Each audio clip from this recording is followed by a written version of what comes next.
Once you've ruled out the impossible, whatever remains, however improbable, must be true. And it is not a question of a little occultism or a touch of mysticism, Mr. Devlin. It is vampirism, and there's a host of damned souls at Pelham House. I am thy father's spirit, doomed for a certain term to walk the night. Here, the old gods aren't dead. And what of the true god? He's dead. Can't complain. People assume that time is a strict progression of cause to effect, but actually, from a non-linear, non-subjective viewpoint, it's more like a big ball of wibbly-wobbly, timey-wimey stuff. You're listening to Paranormal UK Radio. Hello, everybody. This is Irene and Mark, the host of the Paranormal UK Radio Show, the flagship show of the Paranormal UK Radio Network. With me tonight is my co-host, Mark Johnson.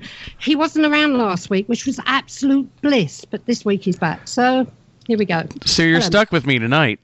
Yeah, I am, aren't I?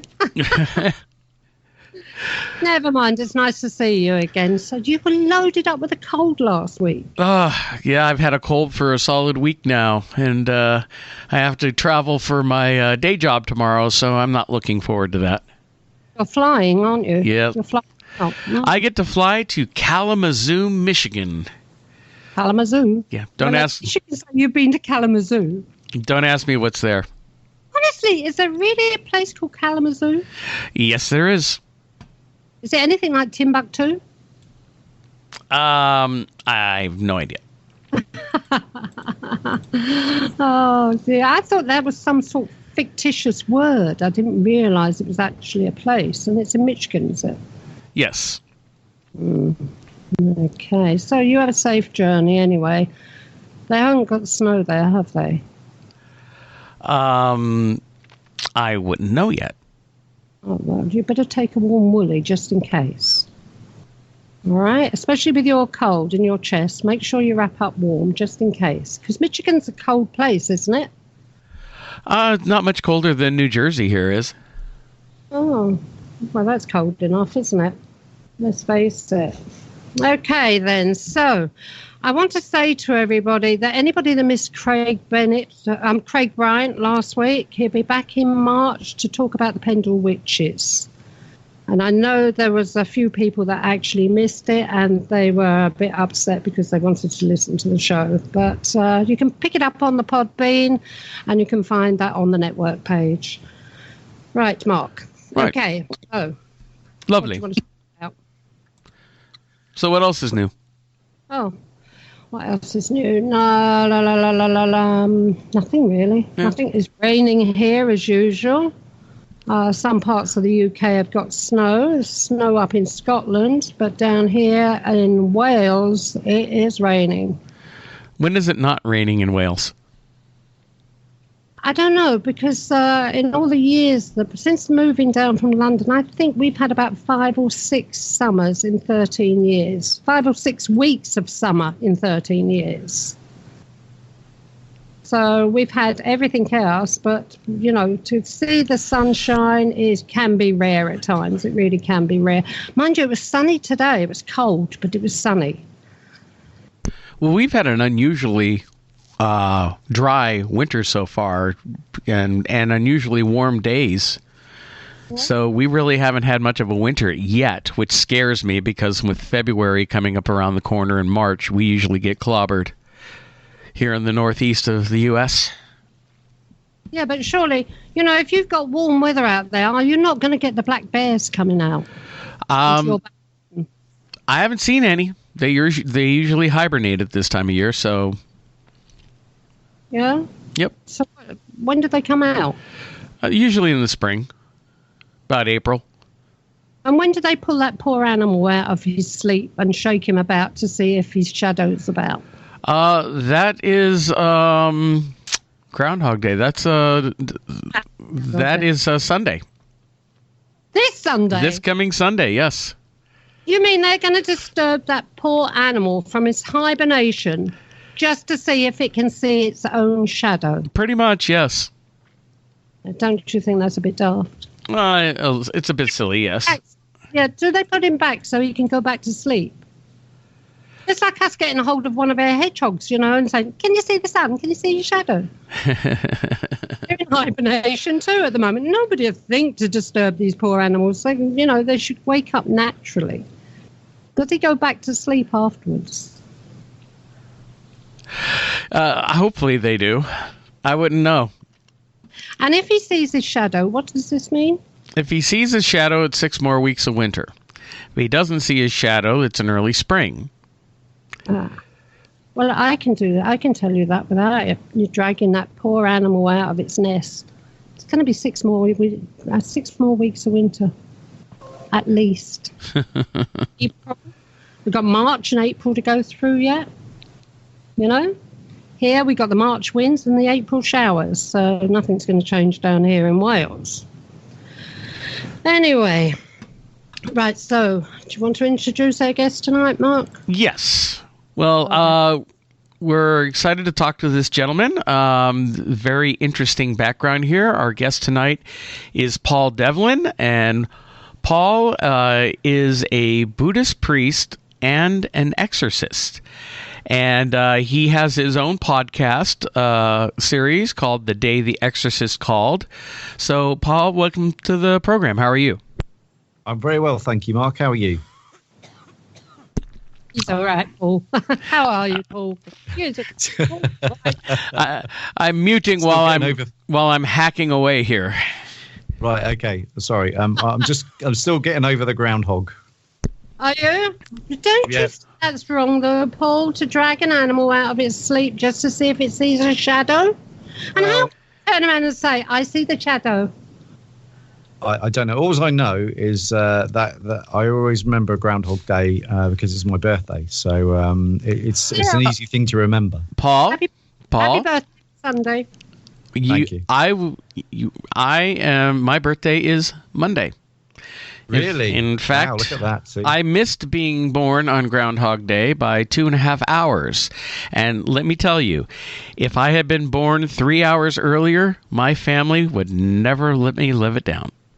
No, and he'd be looking for his shadow all over the place. Paul, happy birthday to you. And I'm not going to say it to you, Mark, because you know. Yeah, you wish me a miserable birthday anyway. No, I don't. I don't. I will say something. I will put something on the network page. Marky's birthday, Markle Farkle's birthday today. Okay? Okay. Right. Well, Paul. Not to, of course. Well, Paul, I just want to get into your background is very unique because I have never heard of a Buddhist exorcist. I didn't even know that in Buddhism they had exorcisms. I was wondering if you could tell us a little bit about your background and how you got into this. Yeah, sure. I guess it all started back in 1996, and I wasn't really into any of this stuff, to be honest with you. You meet a lot of people who say I used to speak to people in my bedroom and all that sort of stuff. That wasn't me at all. I totally shy away from it.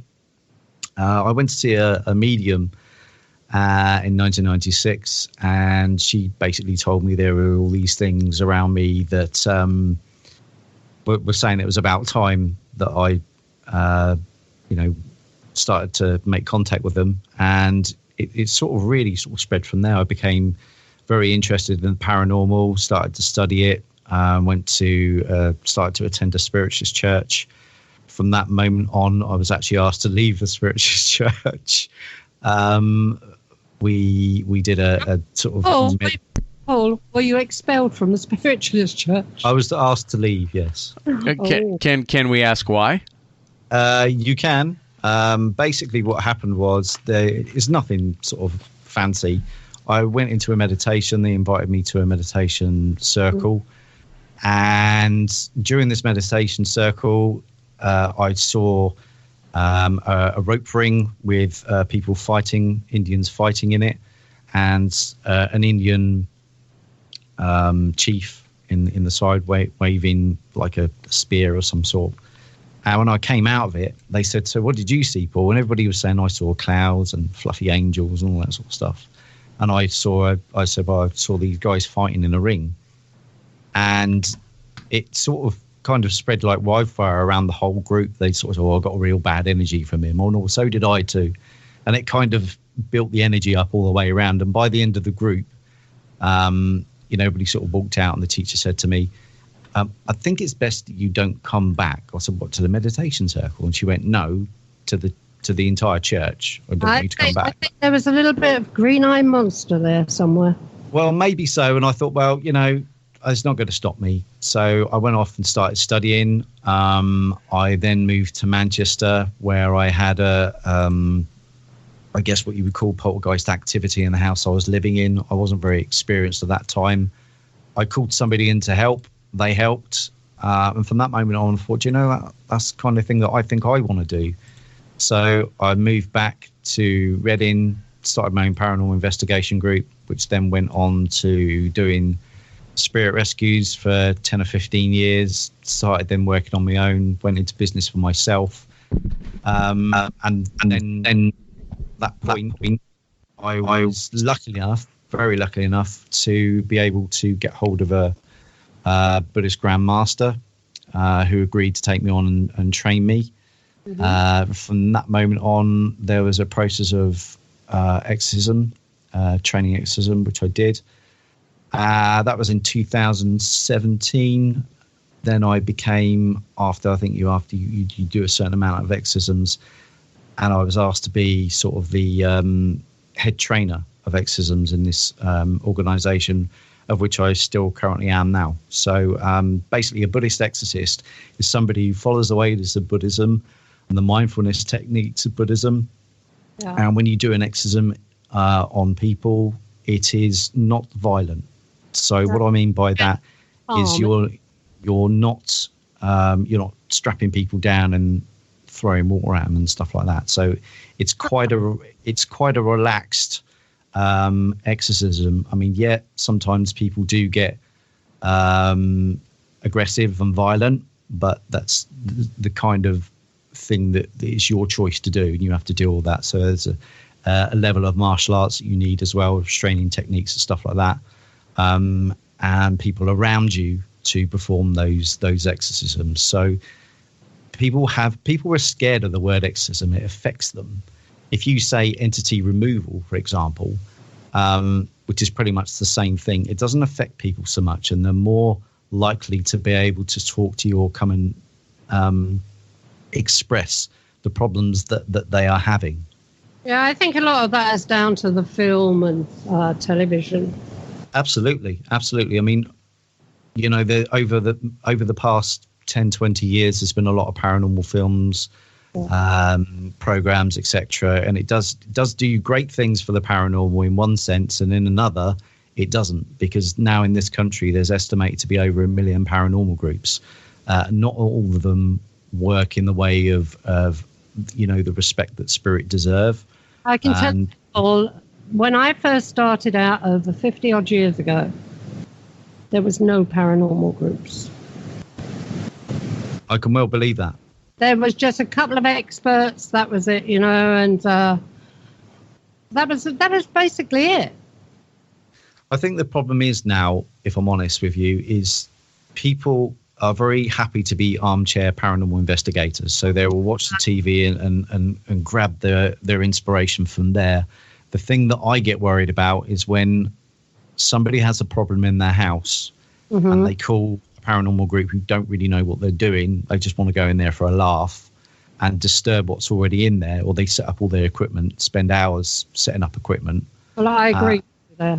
And then they'll say, yeah, you've got spirit going there. Well, they know that. That's why they called you in the first place. And then what happens is sometimes it disturbs it even more. But it's okay when they turn up in their fancy jackets and their magnetic signs on their cars and God knows what. But the people that are being affected by this then have to carry on living after those people have gone. It's funny, and it's also like the television programs. I've worked on television programs, and I've worked in programs where these groups have gone in and one thing or another, but they do their investigation, they come out with a little bit of evidence or a couple of EVPs or AVPs, and that's it. And then they leave the people to deal with it. They leave them to deal with it. You know, nobody goes in there to try and cure the problem. They just leave them.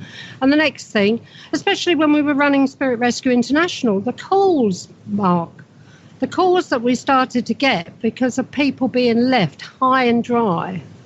You know? It is a massive problem. I mean, I've done round about 300 odd spirit rescues in my time, and a majority of them are pretty much because of human intervention. Well, that's it. Yeah, that's very, very true.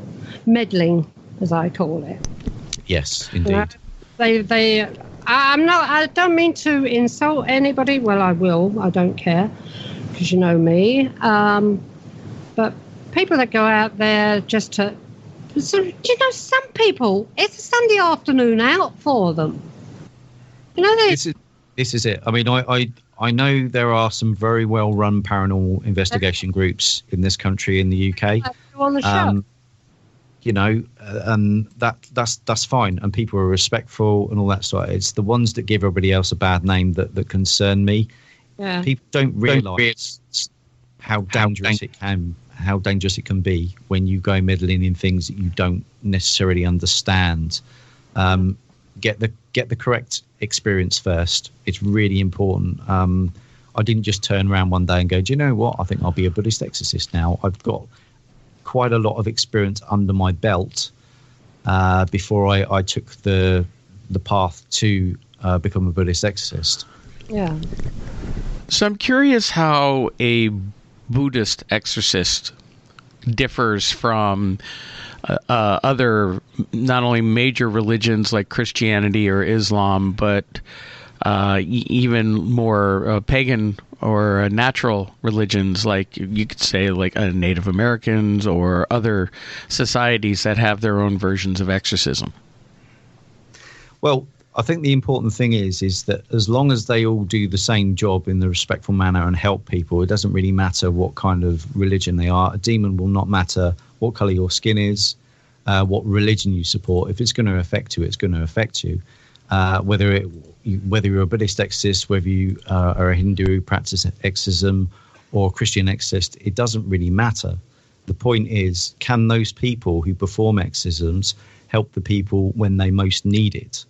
I happen to choose the Buddhist route because I think their philosophy is bang on, and I think that you can use your mindfulness in such a way that can keep you calm in those situations, because when you are in these situations, they are dangerous and they are extremely frightening, and you need to keep a clear head on your shoulders.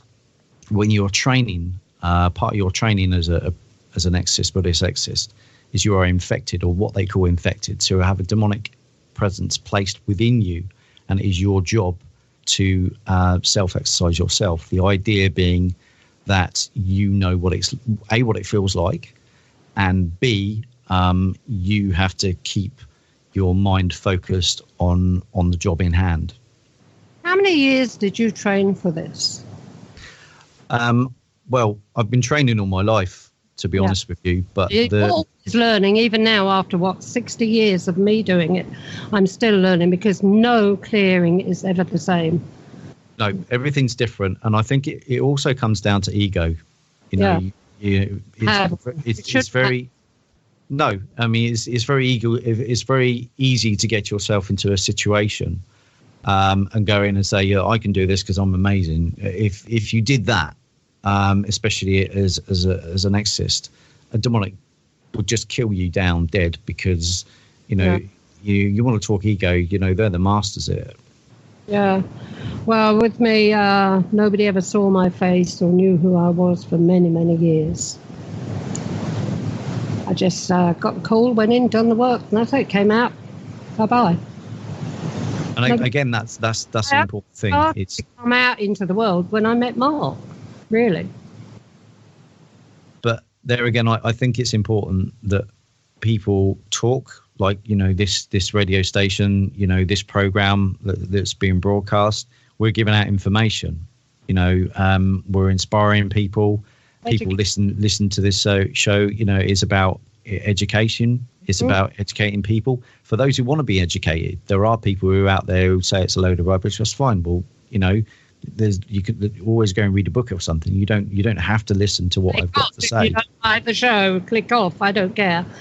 But then, Paul, I think you're right. A majority of the problems that people have with hauntings and everything are human-made. These Absolutely. Paranormal groups, or somebody's been watching too much telly and gets the old Ouija board out. Or does a bit of automatic writing or one thing or another, or it's their imagination. The pipes are cooling down, the central heating's gone off, and it's making this little noise, and suddenly they've got a ghost, and who do they call? Well, this is the thing. Great film. When you have a spiritual entity within your house, it is totally different to when you have a demonic, and the type of demonics that are with people or are called into properties have a vast range of effects. People really don't care if it's spirit rescue or if it's demon. They just want it out of the house. Now I've got to ask you, what is your idea of actually what a demonic is? Is it the same as the church to get people's bums on seats, or is it energy, bad energy, or is it like earth, what are they called, Christ almighty, earth energies, like? Right, there are three different types. Yeah, what I am aware of. Okay, type number one is a demonic entity which you can create yourself. Okay, and I'll talk you through that. Okay. No. So it's a tulpa. You have a taint, right? So a taint is a negative blob of energy. So if you get a serious amount of negative taints on you, they form a collective. Okay, and when they form a collective consciousness, they head towards, as a consciousness, to your belly button. Now, your belly button is the most vulnerable point of your body. That's not tulpa, sorry. That isn't. Okay. So with that, it then becomes, and this is now one of the things that I want to talk about. There are so many people. The most popular question I get asked is succubus, incubus, male, female, right? Yeah. This is the version that I've been taught, right? When a demonic or a conscious mind goes to the belly button, it starts to suck the energy out of you. So it becomes a succubus. When it breaks the skin and goes within you and incubates within you, it then becomes an incubus, because its incubation time is anywhere between 2 and 18 months. It then will go for the central nervous system. At that point, it then will start to control your mind, your thoughts, your feelings. That is not to be confused with mental health. It's a very, very fine line. Mental health, the fabrication of it, a demonic and mental health. A demonic will fabricate the way that it thinks, and it will get you to be angry, take out your family, cause destruction, cause problems here, there, and everywhere. You will be unable to remember anything if it is removed out. Mental health is a very, very gradual process. Yeah. If a demonic once a demonic gets in you, the changes in your body, your eyes, your jawline, your hair, everything changes. Mental health, that doesn't happen. Mm-hmm. Okay. So that's the first start of a demonic. You then have roughly about 2 years to exorcise that demon from that person. If you don't do it within 2 years, it is very, very difficult to get out, because they have taken over control of that body. If you do happen to get it out after 2 years, you're more likely to kill the person.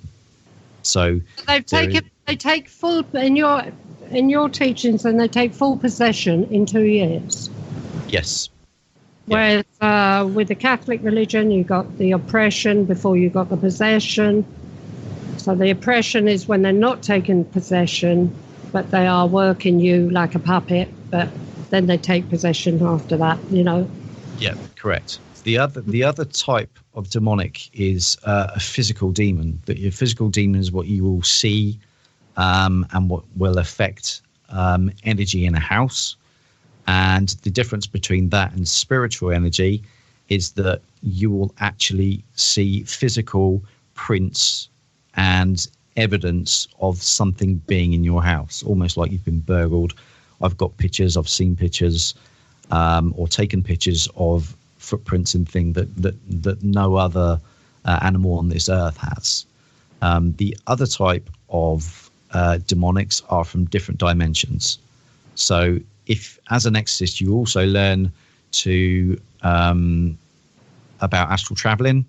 So people who astral travel when they dream, if they don't use the protection, then they become vulnerable to demonic attack under astral travel, and that is another way that they can come through. They can actually bring something back. Correct. Yeah. So they are your three types in my experience. There may be more. I don't have all the answers, but in my experience, they're the three that I work with. Yeah, they're the three major ones you work with. Yeah. So what about earth energies then? You know, like, do you believe that there are earth energies that are bad, like little type? Well, last week we had the boggarts in, didn't we, Mark? I wouldn't know. I wasn't here last week. We had boggarts last week. Anyway. I think if you're talking about things, I mean, there are people who believe that I think you're talking about elementals, earth energies. Yeah. And so, yes, I truly believe they exist. If they can, the Buddhism teaching as well. We learn to work with earth nature, yes, because obviously a lotus flower and the way that it presents itself and the stems go right down into the water. The work underneath is deep, and the effect on top is just this beautiful flower floating on the lake. But yet, what is down beneath is the real root of the power of it. So it's unseen. Yeah. So I think earth energies, I believe, are very real. Yes, is the answer to your question. Well, let's face it. Earth energies, that's what keeps the earth going, isn't it? Let's face it, they've got to be doing something out there that's good, as well as... I have experienced some investigations where there are water energies, water spirit that can get trapped within pipes and stuff like that. There's a guy who is in this country who does quite a few talks on elemental energies. And he goes into houses and does sort of earth energy rescues, if you like. So that's another side of it, which is really fascinating. So you don't have to call a plumber then to get him out, no? Not always, no. Oh. I don't know why I said that. I'm in one of these naughty moods today, obviously. Mark, you got anything to say? Lots. Well, what about, before Mark starts, and Mark is a great believer in earth energies, especially where the Native American people are concerned. Just so you understand my background, I've been investigating the paranormal about almost 20 years now. Ever since I moved out here to the East Coast in New Jersey and lived in a house that had its own activity and joined a group, learned from them, and then broke off and been investigating ever since. And as the more I've investigated, the more I've learned about a lot of these natural energies and a lot of these locations where people think they're dealing with ghosts, or what they traditional ideas of ghosts are really other types of entities or natural energies that especially the Native Americans over here understood and worked with or respected. There's one big case I constantly refer to that involved an entire neighborhood, and we realized it was the land that this whatever was there was attached to, and it was affecting multiple houses in the same neighborhood. So in one of the cases we were dealing with, and I'll be honest with you, I've rarely dealt with a case that I would consider to be negative or demonic. But in this particular case, whatever was there could be a little nasty and was doing some oppression to the one client whose personality would completely change once she stepped outside of the house. When she was in the house, she was like frantic, wild-eyed, almost ready to have a nervous breakdown, walk out the front door, perfectly calm, fine. So she was really affected by whatever was in that house. I think the important thing is that, you know, what you're saying is 100% right. Most when they have these experiences, the first thing I will normally look at is the land, because you never know with a lot of building companies. I'll give you a little story. There's a place called Chertsey, which is not far from London. And there was a guy there who was a builder, and he bought this property and called me because this apparition kept appearing by the TV. And one day it got too much for him because he was having the bedclothes pulled off him at night time, lived on his own. And when I drove onto this site, it was surrounded by big green ferns all the way round.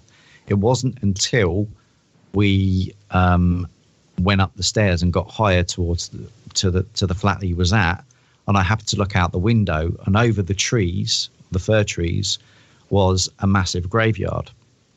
And what had happened is they bulldozed the graveyard to build these new flats. And it's actually also part of what used to be Chertsey Abbot, and that caused all sorts of unrest, as you can imagine.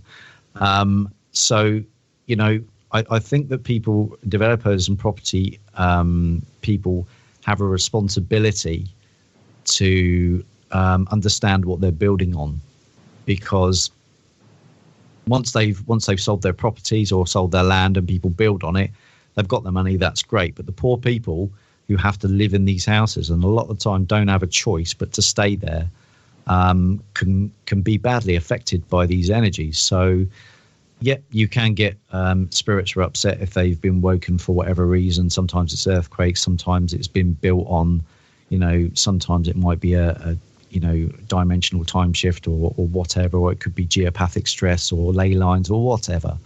There could be many answers. And these are all things that have to be checked out before you even can turn around and say there is actually a haunting. Mark. Absolutely. You know, you have to look at toxin line energy, as I said, geopathic stress. You know, dowsing plays a big part in what I do. It's not just a case of turning up there with, you know, with mamala beads and go, right, okay, you're possessed. That, you know, this sort you out. You have to look each case totally different. Yeah. If people believe they are possessed, then great. You have to go in there and treat and look at that 100%, because you only get one chance to take these things out of that person. Yeah. You don't get a second chance. That's it. You know, I put my life on the line every time I do an exorcism, you know, which is my choice. But it is also very important that the people who are calling you in are 100% sort of clear on what's going in their property. You know your own house. Your house is your castle, as they say in this country. So you know how your house feels. You know when it feels good. You know when it feels comfortable. And you also know when there's a problem, when your house doesn't act like it should do. Very much similar to, I don't know if you've heard of anything called divorce house syndrome. Yeah. Something very similar to that. Mm. Yeah. So. Divorced house syndrome. That's a new one on me. Yeah. Divorce house syndrome is basically energies within the property. So, say, for example, a family have been living in a house and that family decides that they want to move. I done when I moved in here, Mark. Okay. Carry on, Paul. Explain. Sorry. And basically what happens is that the house will kind of rebel. I don't want this family to go. And no matter how many people come and look at the house, it won't sell. So the house is kind of, there's kind of a divorce feeling going on. And it can also work the other way if the house's energy changes and the family don't want to move either. So it's about changing energies in the house and shifting energy so it becomes more comfortable.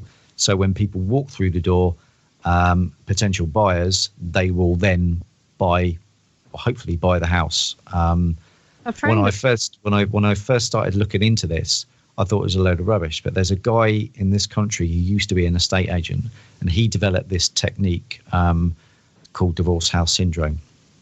Yeah, a friend of mine in Australia, she had a friend that was trying to sell a house, and it had been on the market for so long. And I can't remember which saint it was, but she took this statue of a saint and buried it in the garden. She said, this house will sell now within a month. And within a month, the buyer came along. It's incredible. The first one I ever did was very similar to that. And I said to the lady, you'll sell it within 3 weeks. And I did a talk about 4 weeks later in this town. Not this town, but the town I was in at the time. And this lady came to it and she said, you were wrong. You were wrong. You said the house would sell in 3 weeks. And I sort of took a step back because I thought she's going to have a go at me. And she said it sold in 3 weeks and 1 day. Wow, not bad. I was like, 24 hours out. When I first moved into this house, I was getting stones thrown at me in the hallway and everything.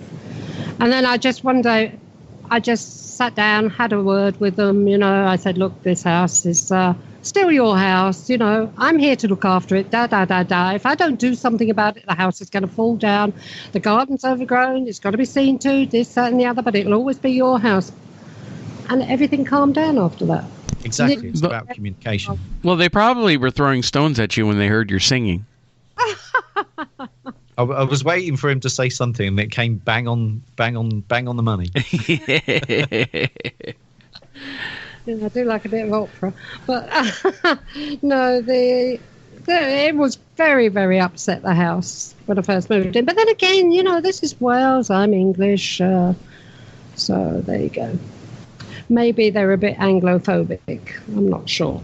I hope everybody down here in Wales isn't Anglophobic. I've been here 13 years. I spoke to 6 people. Doing quite well then. Yeah, I'm doing all right. Oh, and I'm awful. I'm in one of those naughty moods today. I really am. No, with Spirit Rescue International, we had branches all around the world, sort of thing. We had over 30, 40, at one time, I think even more than that, people working for us.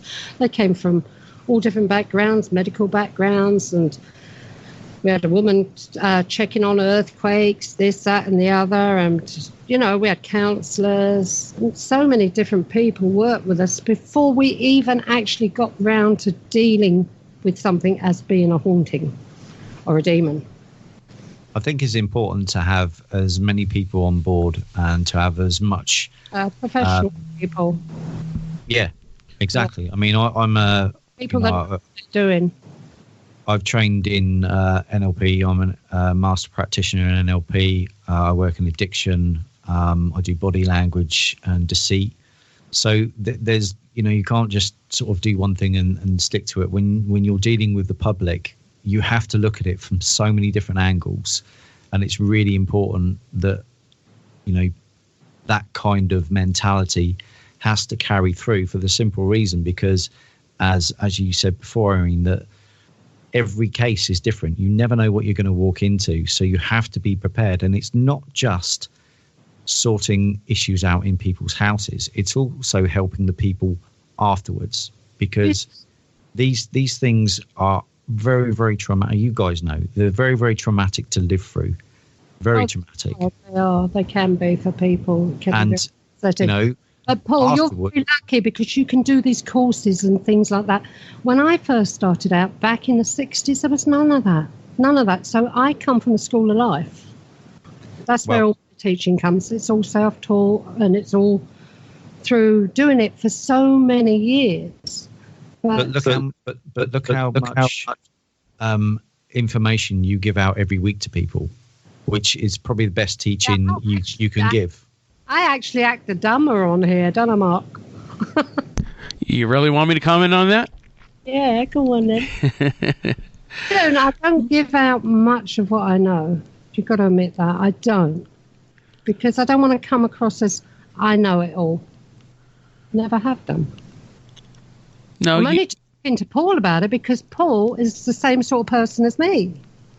You know, he's done the same stuff. We've got a lot in common. You've both handled the same types of entities and experiences. Yeah, that's right. Yeah. But when it comes to, when it comes to the actual radio show, I don't do a lot of talking about what I know or anything like that. Mark does more than me. Don't you, Mark? It's got quiet again. Marco. Yes, I'm here. Yeah. But, what you're saying is very, very interesting. And, I admire you for doing what you're doing. It's a difficult job. It is a really difficult job. And it's like I said, like you were saying, as far as I'm concerned, once you've dealt with one demon, you're marked. You might as well have a big notice on the top of your head, be walking around with a big notice, demon killer, or something like that on top of you, because you just seem to attract those cases back in again. Well, I think that a lot of the time when you deal with demons, that they're not regular cases, and you might get sort of 2 or 3, maybe 4 demon cases, a year if you're really, really lucky. That's it. They are very rare, but when you look around the world, they're not exactly. The thing is, though, is that the reason I became a Buddhist exorcist was because I had a situation that happened in a theatre.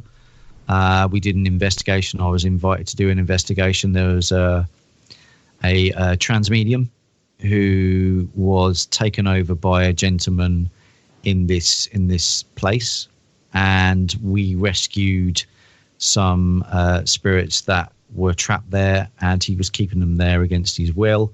Yeah. There is footage of this. I'm quite more than happy to send it to you. And he physically attacked me while in trance. He's when he found out that these spirits had gone over against his permission, because they were working for him with the understanding that he would then release them, and every time they did something for him, he just kept them there. And his whole body language changed, and I can go with he that. launched himself.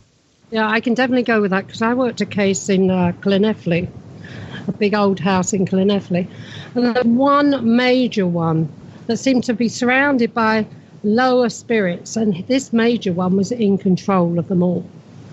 He was in control of them all. Once he got taken out, then the others just kind of dispersed, sort of thing. You have to. But it was like the ringleader.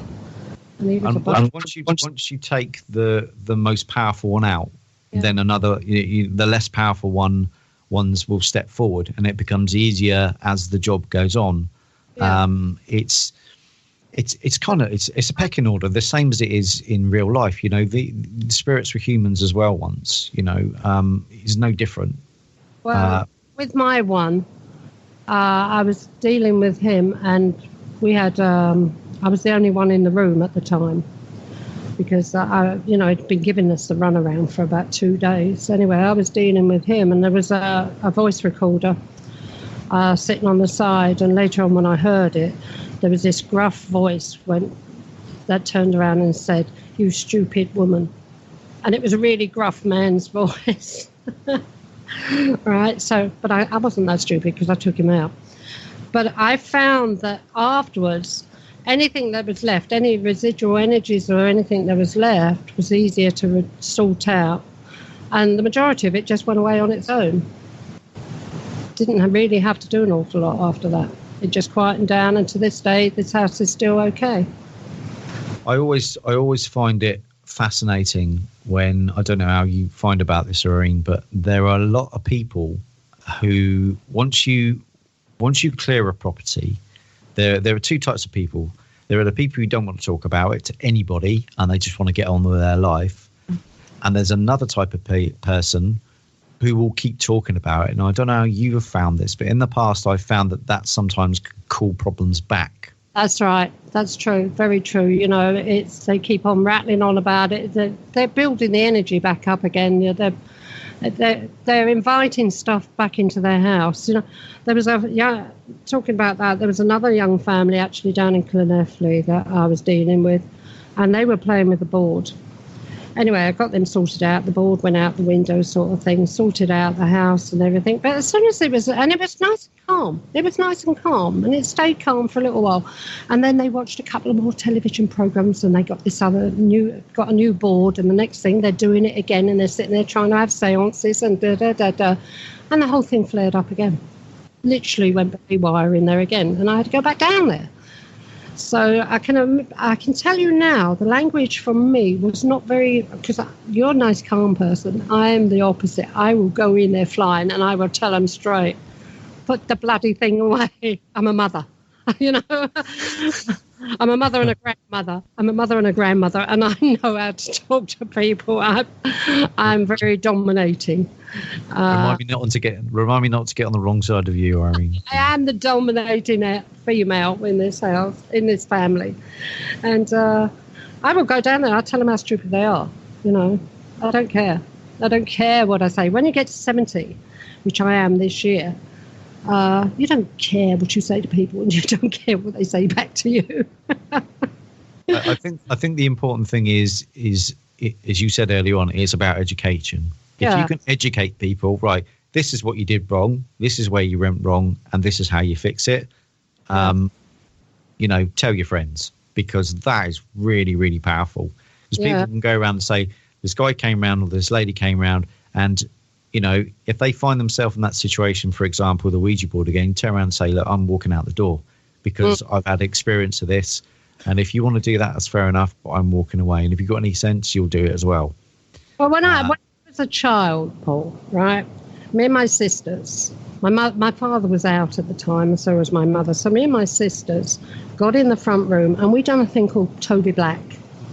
And that was where all the letters were cut out on little bits of paper, and you put the glass in the middle of the circle. You know, you put all the letters and everything in a circle on the table, and you put a glass in the middle and your finger on the glass.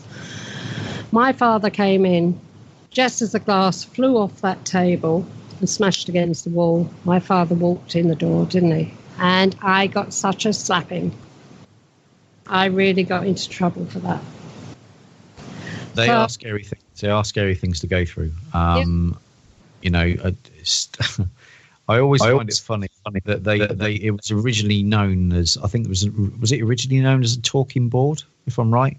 And then I think it was designed as a toy. It was designed as a toy, but you see, with this Toby Black, we'd visited a family in Portsmouth.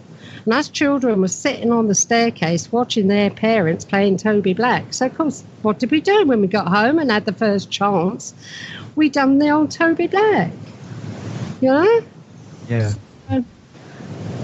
Yeah. So it's a similar sort of thing to the Ouija board, but, you know, it's cut out letters that are arranged in a circle on the table, a glass upside down on the table, everyone's finger on the glass, and you ask it questions and it moves and spells out the letters and one thing or another. Same sort of thing, really. It's just an early version of it. I sound blasted old, don't I? Not at all. It's educational. That's the way you got to look at it. Yeah. And, you know, my father... I'm sorry, I'm taking over now. You carry on, Paul. Otherwise, I'll be telling everyone about me. That's all good. It's all good. No, so as I said, you know, doing what I do isn't, as I said, it isn't just about being an exorcist. There's you know, I started off as a paranormal investigator, moved on to spirit rescues, and then obviously the incident with at the theatre, where I thought to myself, after that guy attacked me, I only knew one Indian chant, and I will promise you, I will send you the film. And it worked. Cast him out of him, and he went down like a sack of spuds. Yeah. It really was one of those sort of life-changing moments, thinking, wow, spirit rescue is not enough now, because if that happens again, I probably don't think I'm going to be as lucky, and I need to find something else. I need to find another skill that other people don't have, that I can help people with. So that was kind of the beginning of the quest of the Buddhist route, really. I see. For anybody listening, any rude noises coming from this end of the microphone, it's Gertie, it's not me. Sorry. Gertie's snoring again. She's snoring away. Oh, God, I don't want to wake her up because she'll want to get on my knee. No, like I say, it's a job that needs to be done, and it's only special people that can actually do it. You know, everyone thinks this is a man's world, exorcism and everything, but that's all to do with priests and religion and God knows what else. Women are just as good, if not better at times, at doing this than men. That, you know, the character of women, some women can be so strong. It's absolutely unbelievable. As I said before, I mean, it doesn't really matter, you know, what sex, what religion you are. Yeah. You know, demonic presences, but if they're going to have a go, they'll have a go. And, you know, what you say about, you know, being in that kind of world, if you like, you know, women have this ability to stay calmer. They have this instinct and a calmness about them. So, you know, guys do tend to get that aggressive, you know, sort of stint in them, and when these things happen, it can be very difficult to say sort of focus. You know, the training I had, I am so very, very admiring of my trainers. One of which was a lady, and one of the things that she taught me was when you go into a room and you are dealing with a presence that not many people are used to dealing with. Yeah. You have to understand that you are at the same level, because if you take the 10 demonic sisters and Buddha, right, they both have the same power, okay, but one is not going to rattle the other one's cage because they understand each other's power. So there's kind of like a standoff. So it's really important when you enter these rooms and these situations that you have to have that mind. Yes, be in your side of you have the power of the sun within you, but you can't go in there thinking that you are the Almighty and you're going to take it out, because, as I said before, it will have you.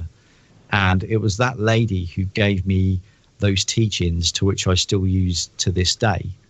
And why not? I mean, I've trained a few women exorcists.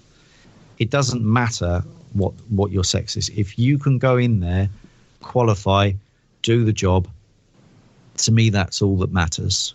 You know, you have to pass the same level as other people do. You know, there is no exceptions to any rule, because if you are there to help people and protect people, and in their hour of need you need to step up to the plate and do what you've been trained to do, it makes no difference to me if it's male or female. They just have to have the ability to help that person so they can move on with their life, and that's the most important thing. Of course, yeah. Very, very true. But you know, I don't tell people what I do. This is about the first time that I've ever gone as far on the radio in saying that I have done this work. I believe that's a good thing to do. It's good to come out and tell people, because that will encourage other people to come out and say, look, I haven't told it.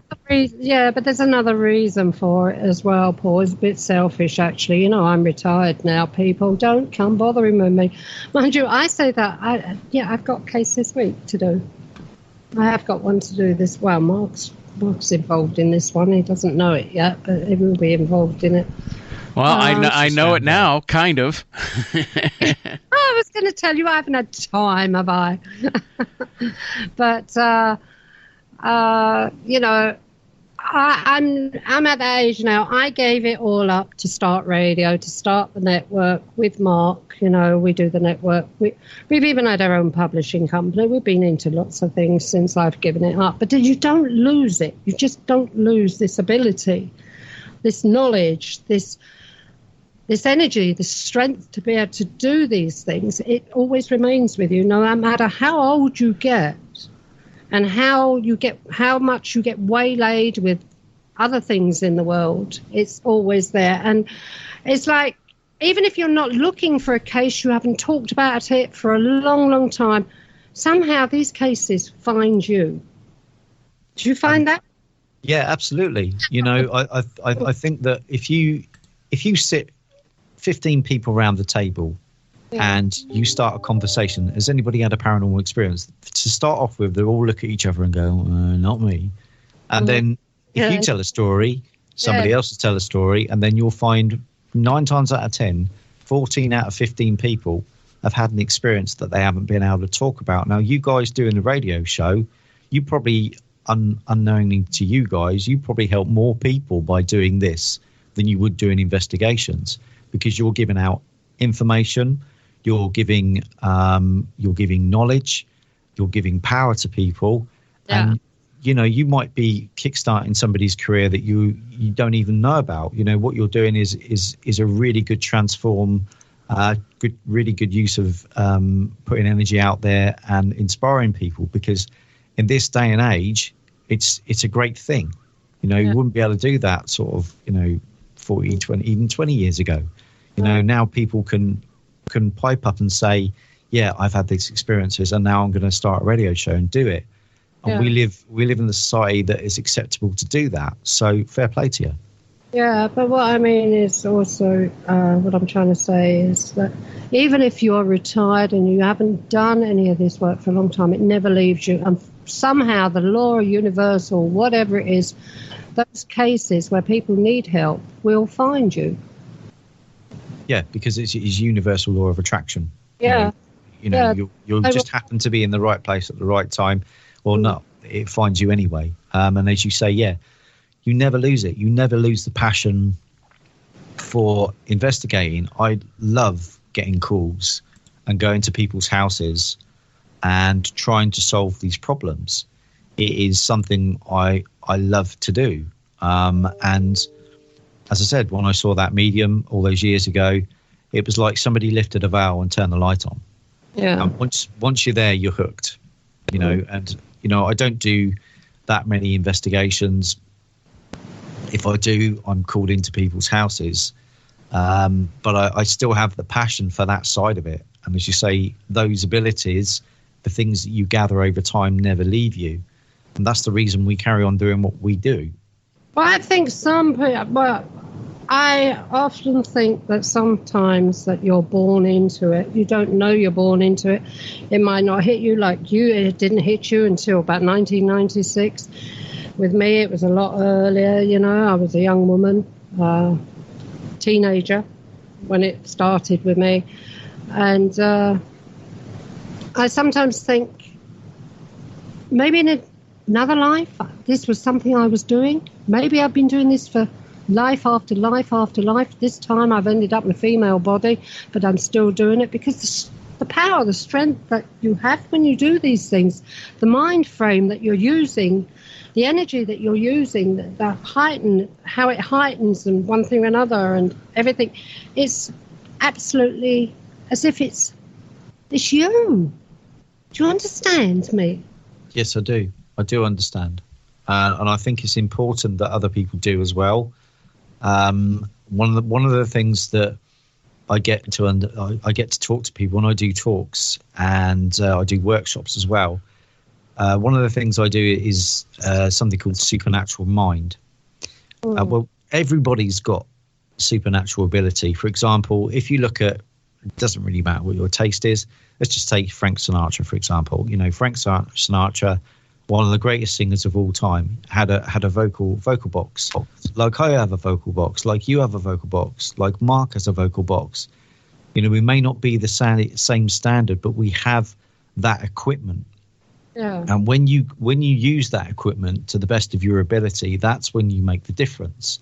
And I think that's a really important point to make, because everybody has the ability. Whether you want to use it or not is up to you.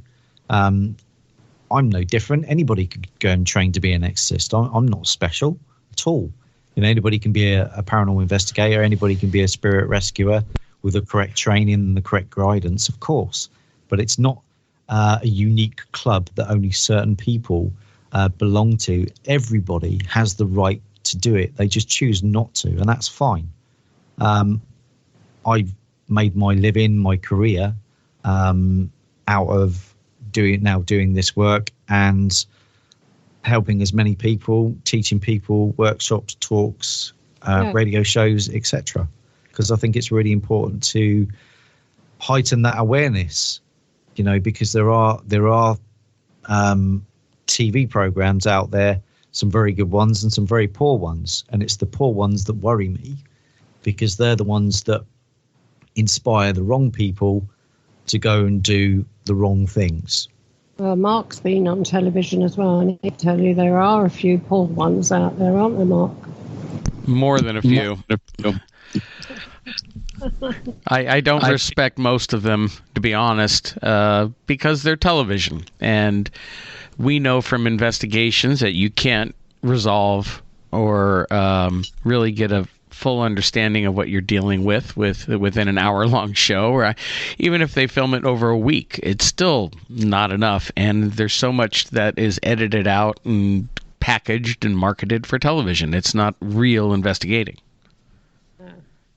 True. There was a TV show that two TV companies that I was involved with probably about, 6 or 7 years ago, and they were going to restart something called Ghost Hunters. It was originally out. They did restart it. It's now called Ghost Nation. Yeah. Well, there was a TV company that originally got in contact with me and said, look, we want to do this. We want to do this new thing. Want you to help with it. Yada yada yada. But the way that it was sold or tried to be sold to certain networks, I didn't have a say in.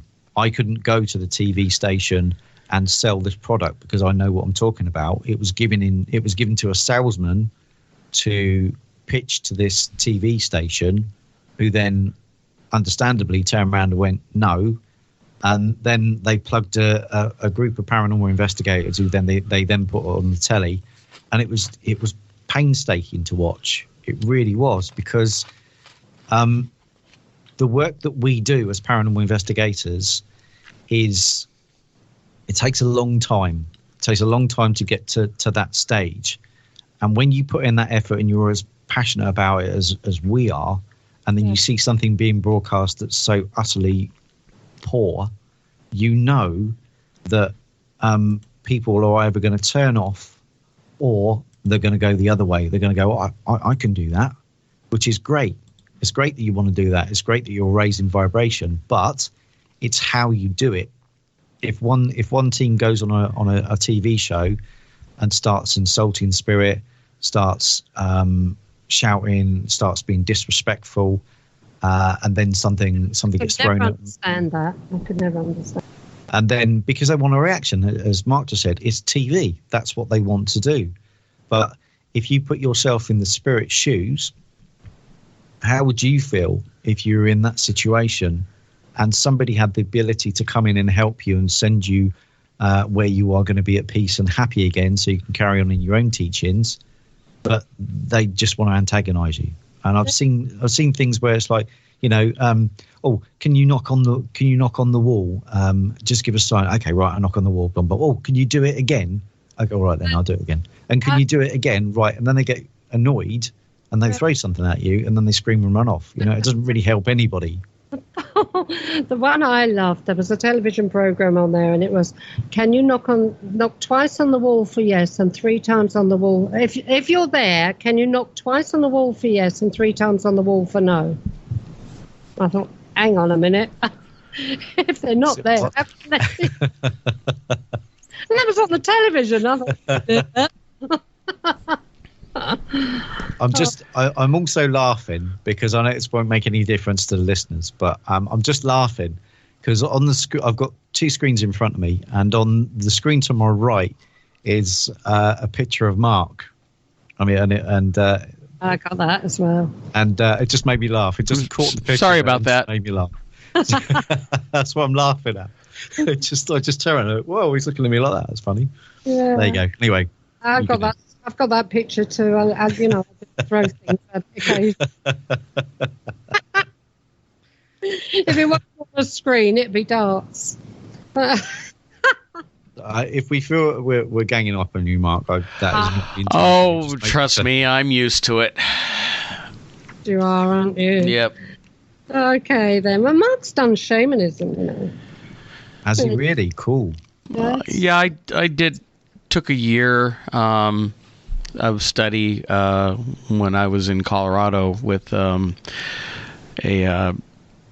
be a shamanic practitioner when doing healing, and dealing with spirit, of course, is part of it. I took the additional course, which was called depossession, and it's not exactly exorcism per se, but it's more dealing with, human attachments, and found that to be very, very intriguing. So how does that work in shamanism, the depossession? With the depossession, it would work with when you're looking at someone or you're dealing with a patient, and they give you, there's like little telltale signs that the person will give you unconsciously to let you know that there might be something there. So you address it directly. It's not exactly a form of hypnosis, but you're looking at the person face to face and addressing whatever is in there. And I've seen this done, and it was remarkable to watch with the instructor who had taken somebody from the class who actually had an attachment, and talked to the entity that was attached to the person, having that conversation with them, letting them understand that they have passed on. It's not their body. They need to find their own inner light, and then look to find the light of the that's calling them home, and help to deliver that spirit to go home. And it was very, very strong and emotional to witness while it was happening. So is that something that you've learned to do as well? Well, I can't say that I have done it myself. I did take the course in it, and we practiced it, but most of what I have learned, I haven't really done much with because of some other things going on in my life right now. At some point, I'm going to be taking it up for the other different types of healing that I learned, but I have not done that myself. No. Okay. I think in this, with you, Mark, I think it was a learning curve that you had to go through. There's many things that we have to go through in this life to learn to get where we are now. And I think that was one of them where you were concerned. It was something that you had to learn to move forward. Yeah, I can agree with that. Mm. And I think the important thing is as well is that you have the knowledge within you, and that's I think that's key to it. Whether you're at a point in your life now, whether you know it's not the time to use it, you still have the knowledge to call on it when it is needed. And I kind of feel that will come to the front of the pack, reasonably soon. Yeah. Oh, there you go, Michael. There you are. Well, I think, that you should do more of it. I really do, because, it's an interesting thing. It is an interesting thing. And it's something else that you had the opportunity to learn it. You were lucky enough to be in the right place at the time to learn it. And, you're all the better for it, as far as I'm concerned. It was definitely an experience. Yeah, it was an experience for you, wasn't it? It's like me. You know, I had to go through being a medium, then I had to go through trance mediumship and everything, and then shifted straight away from that into spirit rescue. Never done it again, but it was something I had to do to get to where I am now. Why I had to do spirit rescue to get to where talking on the radio, I don't know. But then again, well, yes, I do know, because now I can talk about it on the radio. Because you're retired. Yes, I retired, didn't I? I was getting too old for it all. Anyway, Paul, so what about some of the really interesting cases that you've worked on? Are you able to talk about any of them? Yeah, of course. I do a podcast, which you mentioned at the top of the show, called The Day of the Exorcist. Called all those episodes are genuine, and I think there are two that stick out, demonic ones, which to be involved with were both scary but a privilege at the same time. The one called King of Flies, which people will be able to listen to, was a case that was probably about 200 or 300 miles away from where I currently am sat now. Yeah. And they called me in to this property. It was around about Christmas time a couple of years ago. The lady that was in question one day, for no reason at all, having a decent sort of relationship with her son, blanked out, couldn't remember anything, and attacked her 21-year-old son, jumped on him and scratched him and pretty much punched him to the ground. When she came round, she had no recollection of this being done. The things that led up to that were there were a lot of sort of dark figures around, lots of flies, lots of very unnatural things that were going on. And when I walked into this property, it was quite strange because the local vicar was there having a cup of tea as you do, and he was organising a christening for the baby that was in this property.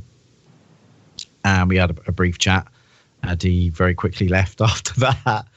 And basically, I said, look, the only way that... Sorry, did you frighten him? I didn't frighten him. I just think he was there to do the, arrange for a christening, not for the house clearing. So he did that and he went. So I basically had said to the people, arranged with the people on the phone, look, the only way that is going to happen first is I need to first clear the house and then clear the person. So she took the lady who had this attack and had no memory of it, took me around the property. Kitchen fine, a bit of unbalanced energy, and she took me to the main lounge. Now, the main lounge there was like an RSJ, big beam going across the ceiling. Yeah. Now, we're talking the winter time, so in the summer you could understand a few flies on it. There's probably around about 2,500 flies, all stuck to this beam. It was like a swarm of bees, really, but they were flies, and they were all quite dormant, which I'd never experienced before.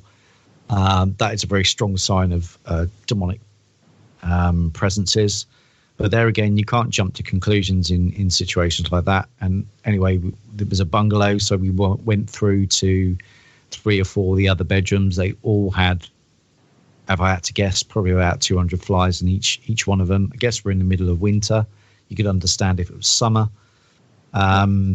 So I basically, the family went out for a couple of hours, and they left the dogs in the house. I probably had about 5 or 6 dogs. And I remember at one point, I was pinned to the wall by one of these dogs. It just went absolutely ballistic, and all the other dogs were barking around it, and this one dog was right in my face. And I thought, well, I'm in the property on my own, don't really know what I can do. And I remember just reaching out in front of me because I saw something behind the dog that was black, not very pleasant. Yeah. And what happens with a demonic presence is they will infiltrate your mind. So when you do your training, you're infected with a demon, and the first thing they try and do is they try and get you to self-doubt yourself. Yeah. No good at this. I'm crap. How am I going to get out of this? You know, you're worthless. You're rubbish, etc., etc., etc. To try and beat you down. And there are ways to rise yourself above these voices. So once you rise yourself above that vibration, then you can pretty much take it out. So I went through the rest of the house, did some cleansing, knocked some of the energies out of the walls, went round the outside of the house. There was a wind turbine in the next field. There was a stream running down the side. There was a substation stuck to the side of the house. So all these things gave this energy plenty to draw from. Yeah, I see. So when the lady came back, the energy was a lot calmer, and I dissolved the demon that was within her. And afterwards, probably about half an hour afterwards, we walked through the property, and the flies, there was probably still one or two in each room. I still don't know to this day where those 2,500 flies stuck to the ceiling went, because they just weren't there anymore. I cannot explain that, but I do know that normally when you go into dark energy houses or you're dealing with entity removal, what will happen is you will find headless flies, headless wasps, bees. You normally find stuff like that, you could say, in old houses and windows shut and stuff. But in a living house in the middle of winter, where flies are they're in a dormant state, it's very difficult to know where they have come from or even where they went to, because none of the doors were open, none of the windows were opened. They were there 1 minute and then gone the next. And then blessed the house, did a Buddhist cleansing as well. Did a little bit of toxic lime removal on the outside and outskirts of the property. And that was probably, I remember driving home and just thinking to myself, wow, what a intense day. Because once you've done one of those things, it really does take it out of you, and then you have to drive 300 miles home. But I wouldn't have it any other way. That's probably one of the most memorable ones. Just purely for the fact that the lady attacked her son, the relationship that had to be built up after that, which I helped with, and also the flies. I've never experienced anything. It was like something out of a movie. It really was. One of the most incredible things I think I've been through, and I've been through quite a few, but that was pretty special. Well, I know exactly how you feel about that, because I had the same thing happen here once, where the place was absolutely packed with flies, the house. To the fact that my husband was actually going crazy, pulling up floorboards to see if there was anything dead underneath, that had crawled in from the outside and died underneath the floor. And like you say, once you sort it, they just kind of disappear. And this was in the middle of winter as well. But also that house in Llanelli, where that dominant male that came out on that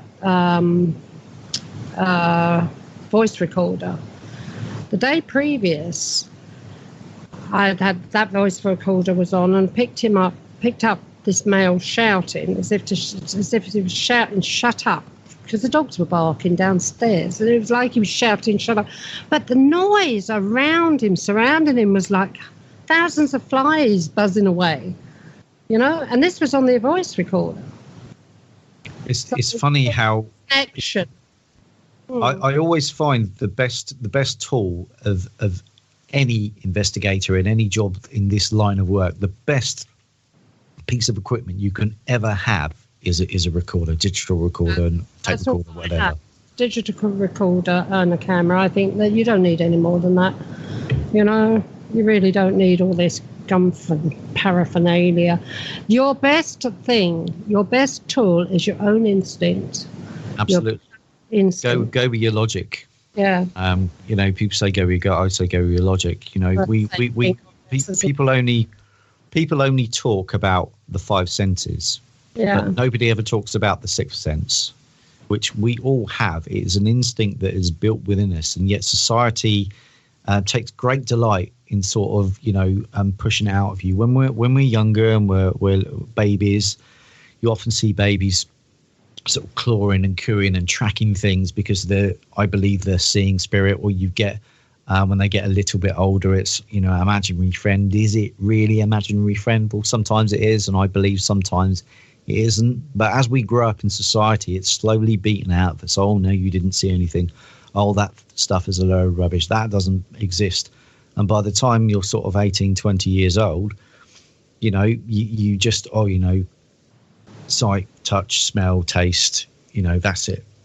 And I think it's really sad, because if people listen to their intuition a little bit more, it would give them so much more power.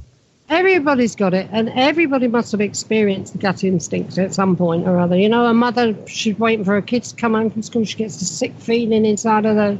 She knows something's gone wrong. They're up to something or whatever. I always had it with my son, one of my sons, he was playing truant all the time, and I knew it straight away. I had the gut instinct. But as I said, it's sad that it's literally beaten out of us over time. It's a knowing. It is beaten out of most people. My father was very understanding about the way I was as a child, whereas my mother was, oh, Irene, it's your imagination. If anybody's going to see a ghost, it's me. I was born in a haunted house. That's all I got all my life. I think the important thing is that children are very often not believed. Yeah. And I think that is probably the biggest failing that we can be as parents, is when you don't believe your child. If it's seen, why would a child make up something like that anyway? Because if it's never been shown anything like that, never been watched anything like that on the television or something, why should they make up something like that?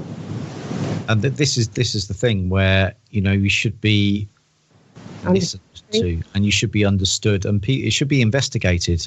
My daughter, we moved into our house when we first came to Wiltshire, and there were issues. She kept getting woken up in the night and said she was being prodded in the back. Yeah. I was too close to deal with it, so I got a medium and a spirit rescuer, husband and wife couple, to come out, who I've worked with before. They came out, sorted the problem. Great, there you go. But there are many people who turn around and say, oh, don't be silly, just imagination. Well, you don't have to sleep in the bedroom on your own and be woken up every night in the middle of the night over and over again. Yeah, so something you don't understand. Yeah, because they don't want to deal with it. It's easier to put your head back under the covers and go, I'll go back to sleep. If you say no to something, then no is no. That means no action is required. If you say yes, then you open up a can of worms. It means you have to actually get up and start to investigate things. But unfortunately, in this world, no is said more times than yes is said. Children that have imaginary friends, Don't. Yeah. I say don't poo-poo it, because you never know. You really don't know. There are many cases of. I had them. But they weren't imaginary friends. No. And I think it's important that is that is put forward in education. I really do. That it's slowly coming through now that children are being taught mindfulness and things like that, and that's great.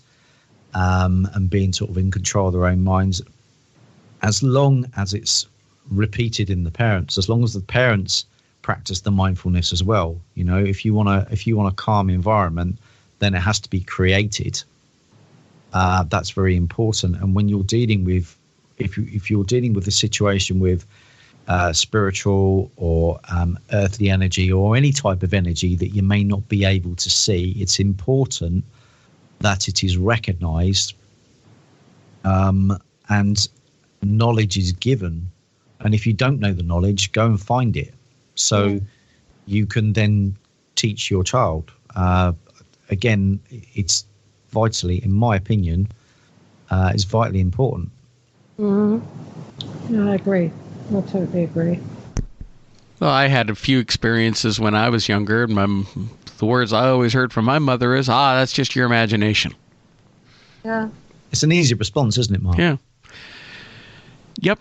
I was lucky because my father, he had this sort of thing when he was a child and growing up, and even all through his life, he had premonitions, everything. So he was more understanding. But your mother is down to earth, isn't she, Mark?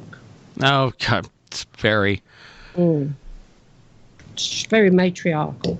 Very matriarchal. Worse than me. Very blunt, not much in the way of imagination. I mean, there were times when I caught my first EVP and I tried playing it for her, and she was convinced we made it up. Oh dear. Yeah. Well, what sort of things did you have happen as a child then? Did you have a friend? No, not a friend. Not a friend. I don't have any real memories of. I just remember being afraid of leaving my room and just crossing the hall to go to the bathroom because I didn't want. If I did, I'd run across because I didn't want to look out into the living room. I was always afraid I would see something out there. I don't know why I felt that way. But more in my teens, I started hearing my name being called. And I thought it was my mother calling me. So I'd go out and say, "What do you want?" She goes, "What are you talking about? I didn't call you." And then as I got older, I learned I could hear when the voice, I'd hear it say my name, I'd realize it was in the room with me. I mean, as a young boy, that's quite a scary thing to go through, Mark. Well, that part happened more when I was a teenager and going into my early 20s. So when I was much younger, I really didn't really have a lot of experiences, just would feel things. So you're obviously clairaudient, so did it get stronger as you became a teenager? A little bit stronger, but then again, it didn't happen very often. It only happened in that house for a while, and then when I moved here to New Jersey, the first house I lived in, I would hear my name being called. But I had a lot of activity in that house, and which is what prompted me to get into paranormal investigation. So, not only was I hearing my name called, I was seeing things moving around the house and experienced sleep paralysis several times. What's your take on sleep paralysis then, Paul? I believe that sleep paralysis, if I can even say it, I think it's a two-way street.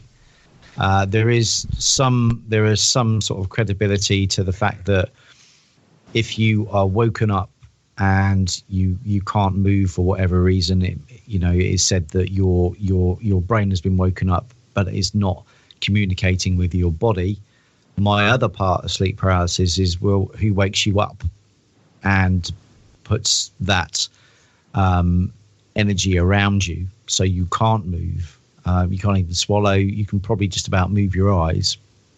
It's probably one of the most frightening things I think I've experienced. And fortunately, I've only experienced it 2 or 3 times, but it is a scary thing to go through. I know some people feel that they have weights on their chest, or on being actually pinned down. I've never felt pinned down. I just couldn't physically move. I was just completely immobile. I never felt anything forcing me, so I couldn't push back. I just couldn't move. But what that is, I don't know. It's like your conscious mind wakes up, but your subconscious mind is still dormant. Exactly. The fact that children come out and describe things like the old hag and things like that, many people talk about seeing beings in the room at the time, as well as the weight on them and everything. I think OBEs, out-of-body experiences, are linked to sleep paralysis, and also in some experience NBEs as well. The near-death experiences, NDE.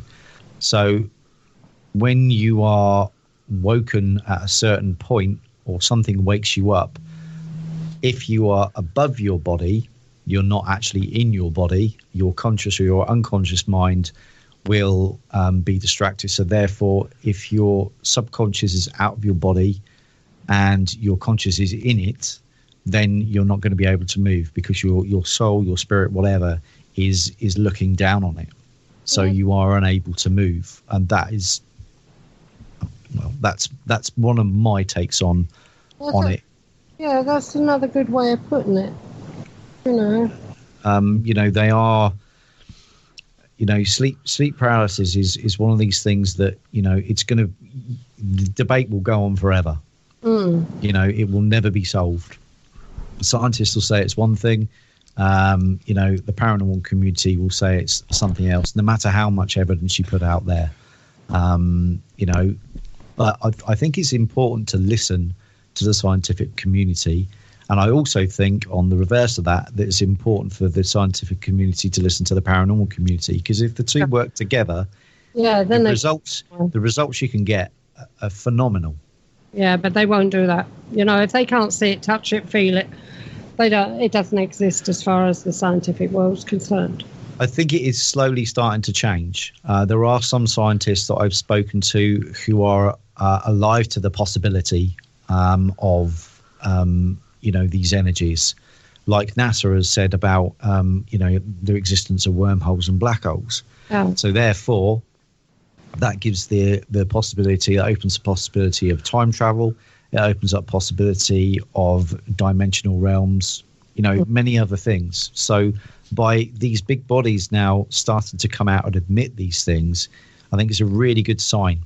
Really good sign. Well, dimensional realms, I'm really one for hopping into those things. But have you ever had any experience with shifting or anything? There is a podcast I did called The Time Slip, which happened in London. I love time slips. I love them. You probably best, rather than me talk about it, you'll probably best listen to the podcast, otherwise I'll spoil the story. But there's an experience that happened to me, and let's just say I didn't end up in the London of 2019, put it that way. What, future? Future, yeah. You see, also, I think maybe I get a lot of this happening to me because being a remote viewer as well, Mark, have you had a time slip? No, but I've zoned out plenty of times, especially in meetings when I'm on a conference call at work. You wish you could go into a time slip. Oh, yes. It's like, get me out of here now. But no, I've never had that experience. It's funny because the podcast that I do, series 2 that we've started doing are more away from the demonic side of it. They're more like the spirit rescues and the experiences that have happened to me that are so they're so linked to the items that it's hard to not to sort of be in that one in that place. So the ship's clock, which I found I didn't find it. A lady found a ship's clock in a house that she bought for her husband, dug it out of the wall, or the builders dug it out of the wall, and then she moved it 250 miles to her house, and then wondered why she had problems with it. And again, the podcast, the story is on there, and it's pretty cool. So I think it's important to understand that just because you investigate these things, and people say, oh, it's because you're into it, all these things happen to you. Well, there are many people. There's a place in London, Liverpool, UK, that there's certain street that has the most reported time slips in the country. I think there's the last count, it was like 30 or something. Yeah. So many people, yep. If you go onto your web browser and type that in, most time slips in Liverpool, it will come up. There's been a number of people who've gone from one side of the street to the other and actually gone into a shop that is not of this, they've gone into the past. And it's not just one person, it's between 15 and 20, I think. So I totally believe that there's time travel is totally possible. NASA have turned around and said you've got black holes, etc., etc. So again, it's great saying these discoveries, but you also have to look into the possibilities and listen to the people who are experiencing them, rather than sort of just brush it under the carpet and pretend that it never happened. Yeah. Well, see, Irene and I have had many discussions on the nature of time anyway, and I do feel that there are certain locations, especially with where ley lines cross, or there's just something about the location, the energy of that place where time gets really wonky, because in reality, all time is happening at once. It's only our brains, the way we're wired, we perceive time as linear. When exactly. Humans are the ones that give it time. We have our fashions, our fashions of clothing and time. If you took away all the houses, and the clothing and all the rest of it, and you just had the fields, time essentially there wouldn't be an imprint on time. You wouldn't have no idea what year it was. It's only humans, this is just my personal opinion, that give time the element of time, because we give it the opportunity, we imprint it ourselves. But there are many places on this earth that, as you say, quite rightly, that ley lines do affect those energies, which can open up potentially rifts to other places. No, the trick is, people have had these time slips and they go in momentarily, or they'll perceive something. But I wonder if there's ever a case where somebody actually goes through time and stays there. I mean, there are a lot of reports of people that go missing and are never heard or seen or heard from again. And you wonder if some of them are victims of falling through a crack in time or going into another dimension. I know that there was this famous case back in the 1950s where an airplane landed in Tokyo, Japan, and there was a passenger on the plane, and as he was going through customs, he presented a passport that they didn't recognize. It was from a country nobody had ever heard of. That's correct. Yeah, I know the story. You know the story. Yeah, and he was detained, wasn't he, in a hotel room? They detained him in a hotel room, but he had currency on him from this country.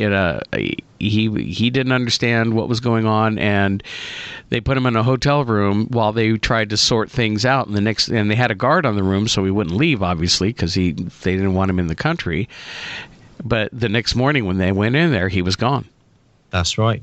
And I remember he was, the reported story is that he was extremely disturbed. He couldn't understand why, he had this meeting to go to, and he was, so intent on getting to this meeting and annoyed that they wouldn't let him go to this meeting. It's a fascinating story.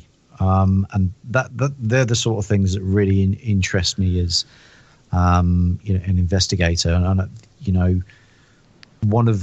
there was another one, not necessarily a time slip, but something appearing from time. There was a plane that appeared, I can't remember what year it was, but it disappeared in like 1935 or something, and then reappeared in 82 above Hamburg Airport. And the plane back then didn't have the ability to land on autopilot. And basically this plane landed and you'll find this documented story on the search engine as well. And when they went on board, this plane was noted as being disappeared in 1935 with 40 people on board. And the plane was returned with a full complement of passengers. Obviously, they're all skeletons, including the pilots who are still holding on to the landing wheel. You know, how did that land? It was all tried to keep sort of hush hush, but that was something that disappeared for 30, 40 years and then appeared and landed, and nobody had a clue of where it had been or even how it landed, because the autopilot wasn't actually invented when that plane disappeared. So the passengers were still on the plane as well as the pilots, but obviously had been dead for 70-something years? Correct. Now, I've been on a few flights myself where it feels like it lasts forever. Just getting off the tarmac. Me forgetting that you're flying tomorrow, so I didn't, sorry about that. Yes, we have to wait for 70 years while we're waiting for our lemon scented paper napkins. Worth the wait, Mark. Worth the wait. But yeah, there are many reports of people going through time or time slips. As said, listen to the podcast. I'm 100% sure. Well, I know 100% what happened to me. There's no way I'd make a story up like that. It was both frightening, but because I'd looked into time slips, I'd studied them, I knew what was happening, and I kind of was able to sort of step back, have a bit of a rational mind, and work out how to get back. But if you want to hear the story, listen to the podcast called The Time Slip. Well, I've had many experiences as well, and I've spoke about most of them on the radio, so I'm not going to bore anyone with them anymore. But they are in my book, or one of my books. Yeah, it's an interesting thing, and it's an interesting experience when you go through it. Again, it's something else that maybe we have to learn. I don't know. Well, past the learning curve, as I call it.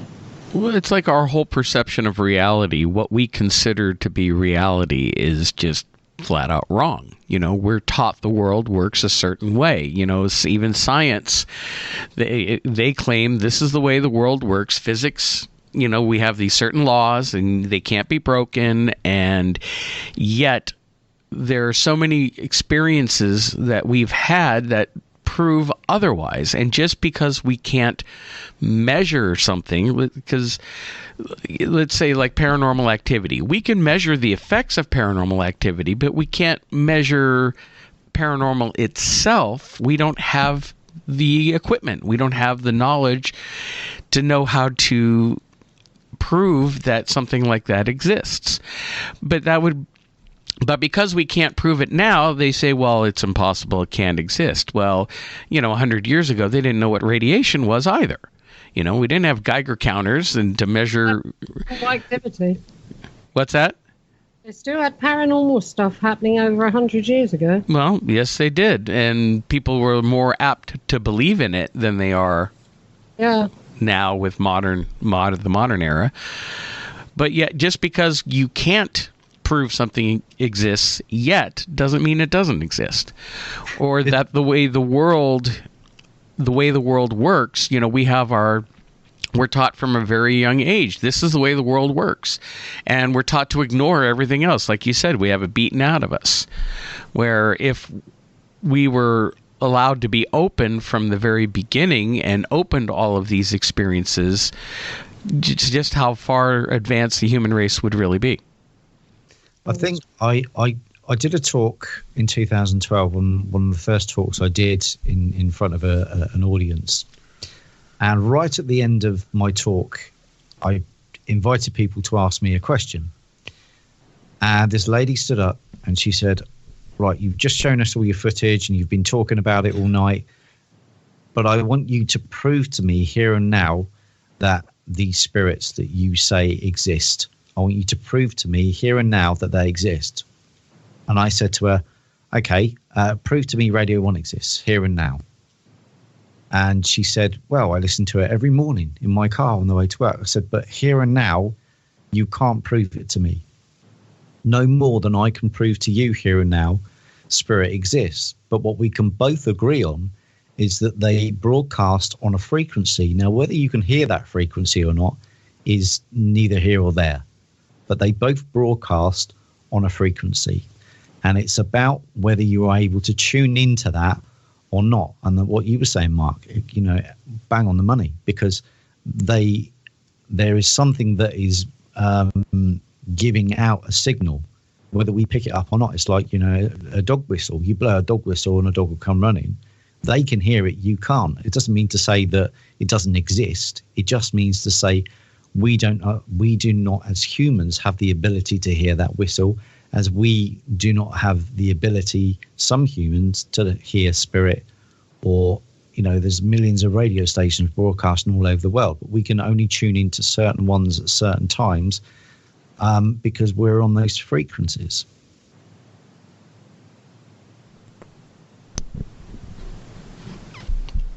That makes perfect sense. You're a bit slow on the switch there, aren't you, Mark? Yeah, I was struggling to get my mute button going there.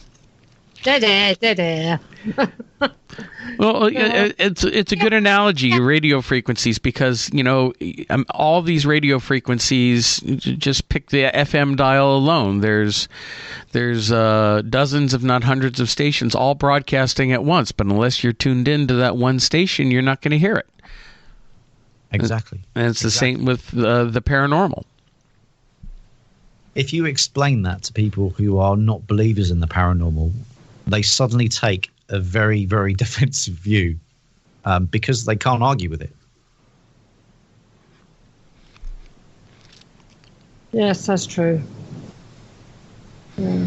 I mean, I'm not saying that I'm not dissing the people who don't believe in it. They're always looking for either an argument or they're very quick to criticize. If you give people evidence and theories that they can go away and have a think about, that's really important. I did an investigation once with a guy who kept going on about, you know, it's all rubbish, and he was a filmmaker. And I said to him, I'll tell you what, why don't you come on one of our investigations? We'll set up our camera here and you set up your camera there. And then if an orb is lucky enough to go from your resolution to my resolution, then we can both agree that there is something in the room that science cannot explain.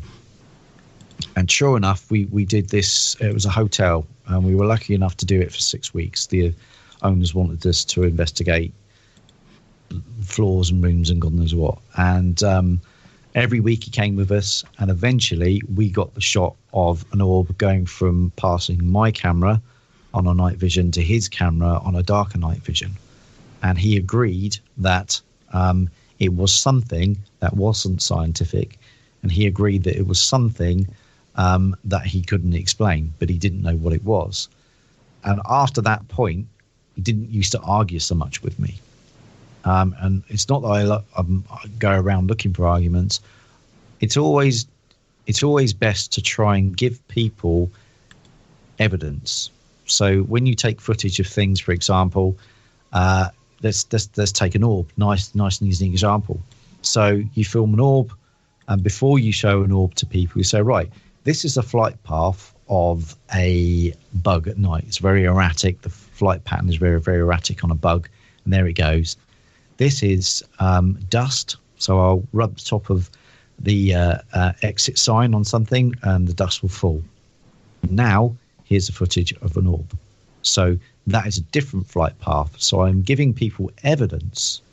So I think it's important you present evidence to people. They make up their own minds what it is, but it becomes very tedious when people say ghosts exist and that's it. But what you have to understand is, for the people who, and I've turned skeptics into believers, and it's a great feeling. But the people, you know, you can, as I said, you go in, ghosts exist and that's it. Great. What the people, the non-believers, want is evidence. So give them evidence. And 9 times out of 10, if you give them evidence, they will look into it. And as I said, on quite a few occasions now, I've had skeptics come out in the old days on investigations who end up being paranormal investigators themselves, even spirit rescuers, believe it or not. So I think it's worth giving people the information that if they want to listen to it. Or persevering with a skeptic. Well, there's skeptics, and then there's just deniers. People, there's no amount of evidence that you can show somebody that would ever change their mind. I mean, I've seen some incredible looking footage over the years. I've also been fooled by some fakes, too, and got called out on it. Hey, once. Yeah, once. Once. But you know what? It's... and people do fake stuff. Unfortunately, that's part of the bane we have to deal with when we deal with this. People wanting attention or whatnot. I even had a recent client. Their son's friend took a picture of their house, and it looks like there's a girl standing in the window. And I looked at it, and I felt suspicious about it, and shared it around, and found out it was one of those ghost apps that insert ghosts into your pictures. And so it wasn't a real ghost at all. Wasn't there was one also that you done, wasn't there, where there was a photograph sent to you, and it ended up, it was a picture on a wall? Yeah, that was someone, a psychic that I knew at the time, who she was trying to tell me she saw this vision of this woman in her office, and she took a picture and sent it to me, and I'm looking at this picture, and it looked like almost like a painting, and then I could see reflection on it that was reflecting off of glass, and I realized she took a picture of a photo hanging on her wall. And called her out on it, and needless to say, that ended our friendship. But there are so many good apps and things out there now on Photoshop and one thing or another. It's very difficult sometimes to find out or realize what's what, especially if you're not an expert in photography. I've had conversations with photographers, and sometimes, they're the ones who get quite heated up about it. But if you speak to a photographer about orbs, they're always fascinating conversations. They really, really are. And it's normally the photographers who are the ones who want to try and fake, because they are the ones who feel that they kind of want to. You're kind of dissing their profession, they see it as, in my experience. But I'm not. I'm just having a conversation. And this is a thing. I always say to people, try not to be affected by some of the stuff that we talk about, because you have a choice. You can go and do something else. But at the end of the day, the best way to look at this stuff is just information. I'm just giving you information. That's it. Mark's just giving you information. Irene's just giving you information. It's just information. Why be affected by a bit of information? But people don't see it. They see it as a personal attack on, for whatever reason. It's about how you look at it. And I think that's really important. Well, belief is powerful, and people want to believe in things. And, there's, of course, religious belief. There's also people who talk themselves into things, that they believe that their house is haunted when, they hear the noises, they have bad wiring, or the house is settling. I've had people who...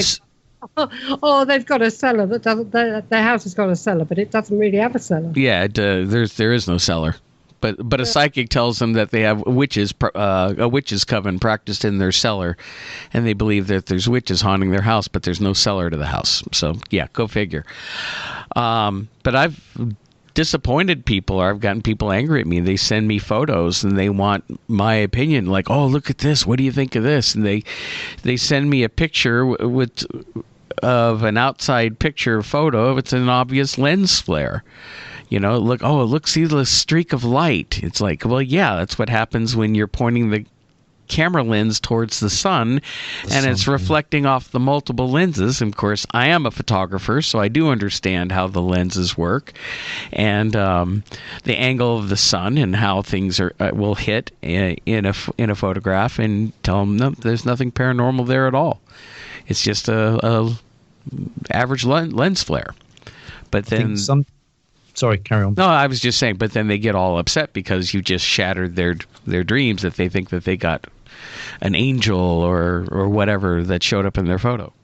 I was just about to say, I did a case a couple of weeks ago, and these people sent me this footage, and it was very much like you were describing. It was like a white flare that followed the camera around. There's a bit of a blue sort of light behind it.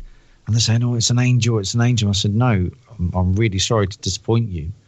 But that's obviously the beamback from the lens. And if you shine it now, because the sun is shining, and do the same thing, you'll see that follow around. I've had people send me stuff and say, look at the orb. I said, no, it's the reflection. It's the sun hitting your watch, which is then reflecting onto the ceiling. So it's all about being honest as well. And sometimes people are so desperate, bless them, to have that, to say that they've got paranormal activity in their house. And you come in and sort of say, well, I'm sorry to disappoint you, but in my experience, I'll say that no. Well, I've even gone back to some of my older cases and re-listened to some EVPs that I caught, and I've been able to do what I thought were EVPs at the time. And I was able to debunk them because I had other footage from other cameras or other audio devices, and compared them, and I was able to prove it was somebody else on the team and it wasn't a real EVP. So sometimes you have to do that due diligence to really, make sure that the evidence that you think you've caught is real evidence. And that's the important thing, isn't it? Oh, telling these people the truth, what's really on their photographs and everything, you're doing them a favour, because they will have the mickey out of them rotten and be torn apart by some people. And some people that take great pride out of being nasty. There are some people who make a lot of money out of it as well, and which is really disappointing. It's something that goes on. It's probably always going to go on, but I think it's important that when genuine people go around and say, it's really cold and this room's really cold. Well, does the radiator work? Where does the sun rise and set? Well, it never. If the sun rises from the east or sets in the west or whatever, it doesn't hit this window. So therefore, you're not going to get any heat in this window, and you haven't got a radiator in here, or it's broken. So naturally, that room's going to be colder. Oh, but the floorboards creak at night. Well, as the house cools down, the house relaxes, and things do creak. And people sometimes, as I said before, they get so disappointed, even annoyed at you, because you're debugging, you're sort of knocking their wall down, if you like. Well, that's why you've called me in. I'm an investigator. I investigate things. I'm not a prover. I'm coming into your property to be honest with you. And I think that's a really, again, I've said it many times over these past couple of hours, that, to be honest with people is the best way forward. Best policy, yeah. Well, you know what? We've actually reached the end of the show here, folks. That 2 hours has really flown by quickly. So, Paul, can you tell people where they can find you if they wanted to get in touch with you? Yeah, of course. You can go to the website, which is www.pauldevlinsuniverse.net. All the information is on there. All my podcasts are on there. There's a reach out form or contact form if you've got any questions for me or any information.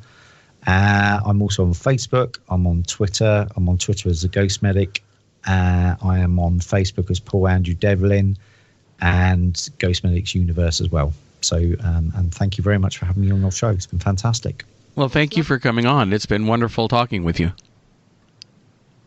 Yep, brilliant. Okay, Mark. close. All right. Well, everyone, thank you for listening to another edition of the Paranormal UK radio show here on the Paranormal UK radio network. We also rebroadcast on Monday nights on the Art Bell's Dark Matter Digital Network. So we will see you all next week. Irene, you have a great weekend, and we'll catch you all soon. Have a good one, everyone.